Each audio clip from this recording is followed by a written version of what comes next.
Spurge here, and in this video we are going to break down the new Scorpion EXO Covert 2.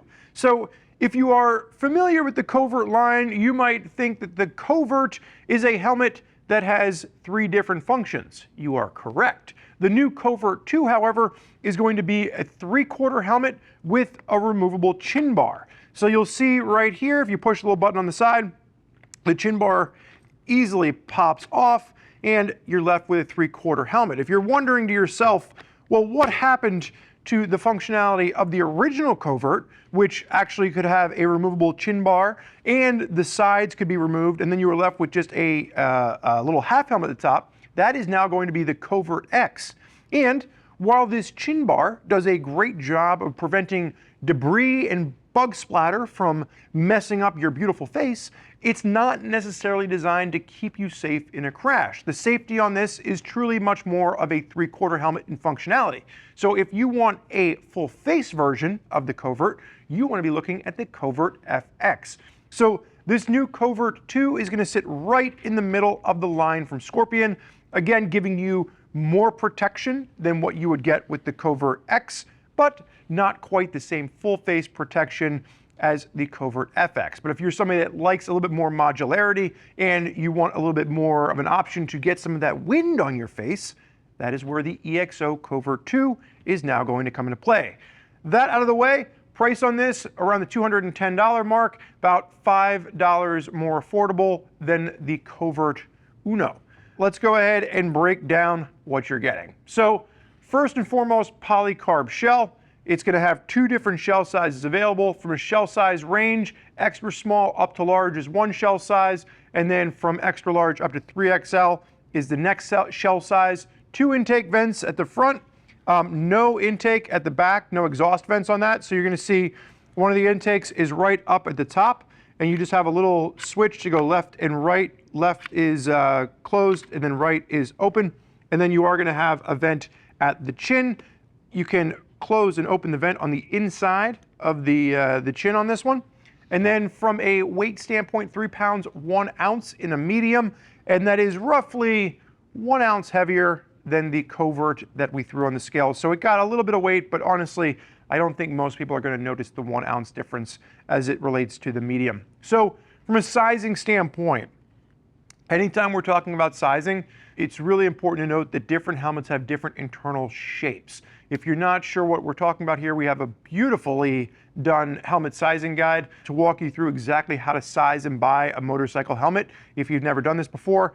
This is going to be intermediate to round oval. So really this is going to lean a little bit more towards the round side of oval, a little bit more room at the side of the head, maybe a little bit narrower front to back. So for those of you out there that like this but have an intermediate head shape, you might find yourself sizing up. It might not fit you perfectly. It really is designed for someone leaning a little bit more towards that round head shape.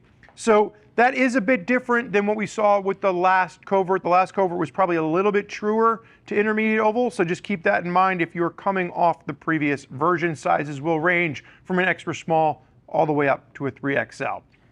So let's just start by taking a look at the functionality here. So first and foremost, there are 2 shields included in the box. There is the dark smoke, which I have installed right now, as well as a clear. The only nitpick that I have here, and it seems to be working okay right now, but there are times when you're riding in this where you go to like pull the shield down, and like because of where the tab is, the left side comes down, but then the right side kind of stays cracked, so you find yourself having to reach over and manually push it down, which can be a bit distracted while you're riding. You can see it's doing it even here for me. So I think actuation maybe a little bit smoother across the board from the face shields. And like I said, there is a dark smoke and a clear included in the box, but that's probably my biggest nitpick as far as the functionality of the helmet itself goes, is just closing that sometimes requires a little bit of extra push, and then you get fingerprints. And if you're shooting a video, your producer yells at you and he goes, "Spurgeon, you've got fingerprints all over the face shield." It's ridiculous. Let's put that up and out. I'll show you a second with facial removal, but for the chin bar on this, like we said, it is designed, you can see I'm pulling on there, it's locked into place. It will not just pop out accidentally, but if you push in this little button, it slides right out. Same thing with the other side. Again, not necessarily designed to keep your face safe in a crash, more of just deflecting wind and debris and giving you a little bit of a different style. You do get a really nice clear look at the switch on the inside for the vent. Set that over to the side for the moment, and you can see then it really does convert into its truest form, which is a 3/4 helmet. The note for the face shield removal is, we get questions on this. Scorpion, I think, could probably do a better job of throwing a little set of instructions in the box, but you essentially pull this down and then out, and that's how the shields are replaced. So you actually pull it down and then it pops out. And I'm not gonna do it live, because if I screw it up, that's just embarrassing. But we'll get a little B-roll shot showing exactly how that works. So taking a look at the inside of the helmet, double D-ring closure. And the one thing we get a lot of questions on is, will a helmet feel comfortable with eyeglasses? So the one note with Scorpion is they actually claim that this is eyeglass friendly. They channel the cheek pads in a way which it should accept eyeglasses, or if you want to ride with sunglasses, you can do that as well. So just removing the cheek pads, just very basic in their design. It is a quick wick liner to it, so just helps to wick some of the sweat away. Very basic, 3 snaps, and then just the molding that goes up into the helmet. And you can see right here, it says quick fit with the little eyeglass symbol on it. So again, Scorpion's been doing this for a while. So if you are someone that struggles with finding the right helmet to wear with either your eyeglasses or the sunglasses you like to ride with, Scorpion is doing their best to make it a comfort feature on their helmet line. Speaker cutouts on this, the one thing I'll note is that the speaker cutouts are relatively shallow compared to some of the thicker speakers that we're seeing. So if you're looking at the speaker cutouts on this one, I would just, maybe in a future iteration, like to seeing deeper cutouts, given that some of these new HD speakers that we're seeing on comm systems are a much thicker speaker, and this is a relatively shallow cutout. Taking a look at the liner, one of the things that I do like on this is that when you're popping out the front liner, it's a brow mount to the top, so no snaps that could give you undue pressure points in your forehead. And then you got 2 snaps to the back behind a layer of padding, so no pressure problems at the back on that. Relatively basic liner, but it's comfortable and it does the job, and it doesn't give you any undue pressure points. And then you do have channels. Now, there's no exhaust vents on the exterior of the helmet, but as you can see, as you're looking through the channels on this, I'm impressed with how deep the channels are. And then there actually are cutouts in the EPS liner that just vent out to the inner shell. So it's not that that goes out anywhere, but there are places for that air to escape into the overall shell of the helmet. I would have loved to have seen, honestly, just 2 little exhaust vents, passive exhaust vents down at the back, just to give you, really channeled airflow for the helmet. But again, maybe in the next iteration.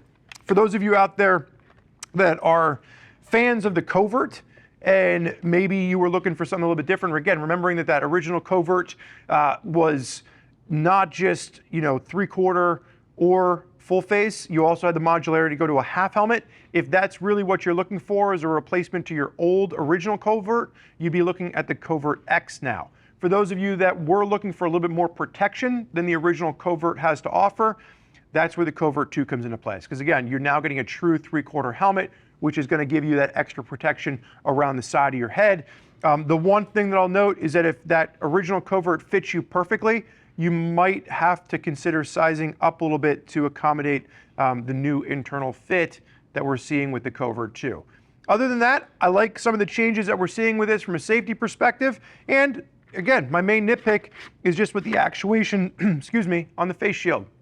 For those of you that want more information from folks that are out there riding in the Covert 2 on a regular basis, you can always click the info button on your desktop or mobile device to read other rider reviews and get all the specs over on the product page. And if you're still not sure as to which motorcycle helmet is right for you and your riding style, you can always give one of our customer service reps a call, and they can walk you through all the different motorcycle helmets available to make sure you find the right helmet for your riding needs as well as your budget. I want to thank you for joining us today for this look at the Scorpion EXO Covert 2. I'm Spurge. Enjoy the ride.